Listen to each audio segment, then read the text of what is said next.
Some people just can't stand to see others live in peace. They find a way to inject drama into even the simplest situations. And if you've ever dealt with a homeowners association, you probably know exactly the type of person I'm talking about, the kind who acts like they own the entire neighborhood. That's exactly what happened to us. 4 months, my family was targeted by a woman I'll just call Karen. She sat on the HOA board, and from the very beginning, she made it her mission to turn our lives upside down. At first, it was little things. Petty complaints, letters in the mail, and nasty remarks during board meetings. We thought it would die down, but it only got worse.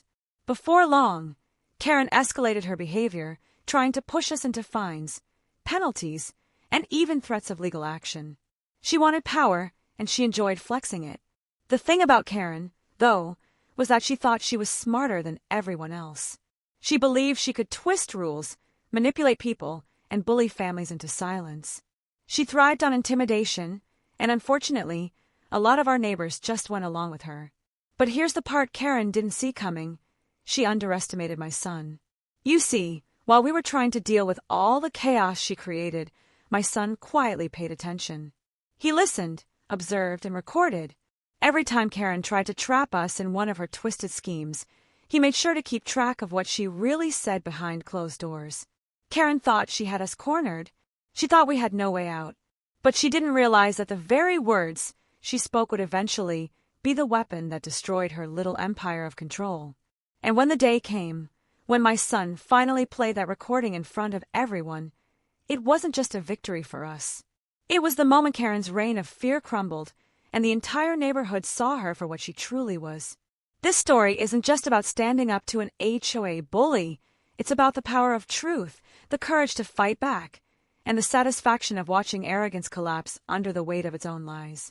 So let me take you through exactly what happened, step by step. Because the road to that moment wasn't easy, and Karen did everything she could to keep control. But in the end, it was her own voice that brought her down. Karen's first issue with us started with something ridiculously small, our trash placement. She claimed it wasn't aligned properly with HOA standards. Instead of sending a polite reminder, she sent a formal violation notice. We laughed it off, fixed the trash can, and thought that was the end. But the very next week, another notice came.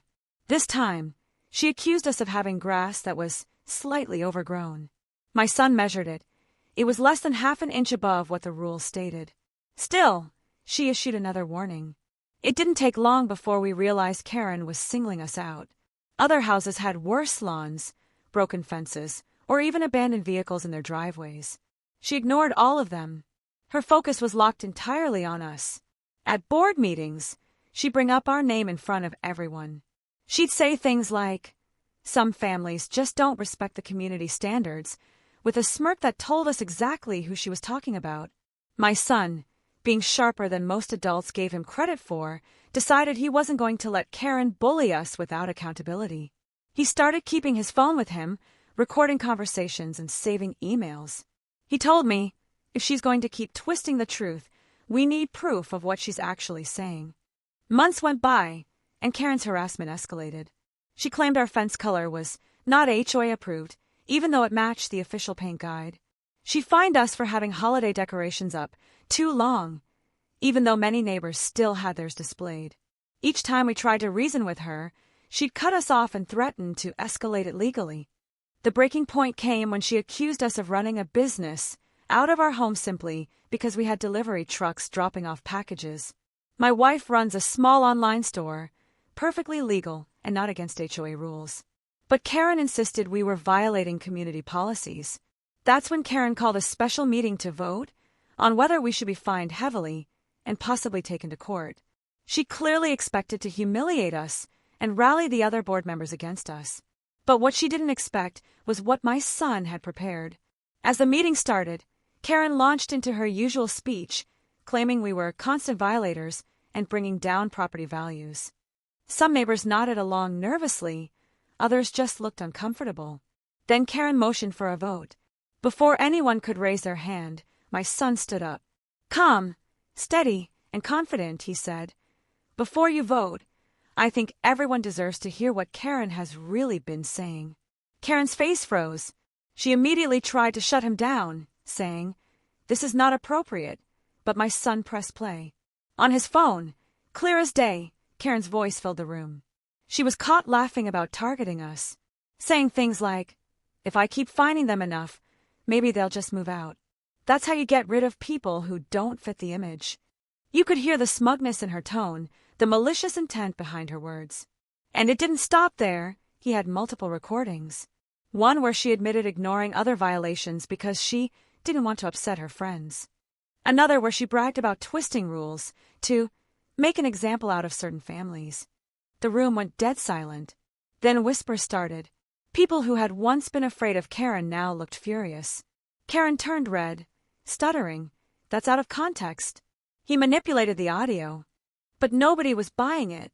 The recordings were too clear, too specific. One by one, board members who normally sided with her began backing away. A neighbor even stood up and said, "I've had the same issues.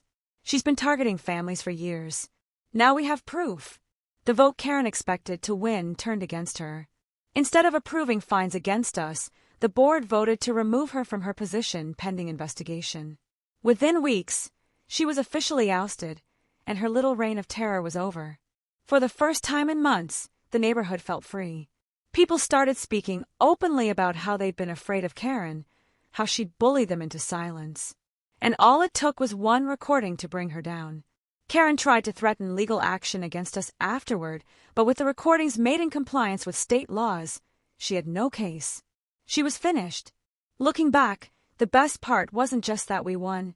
It was that my son, the one Karen assumed would be powerless in all this, was the one who ended her grip on the neighborhood.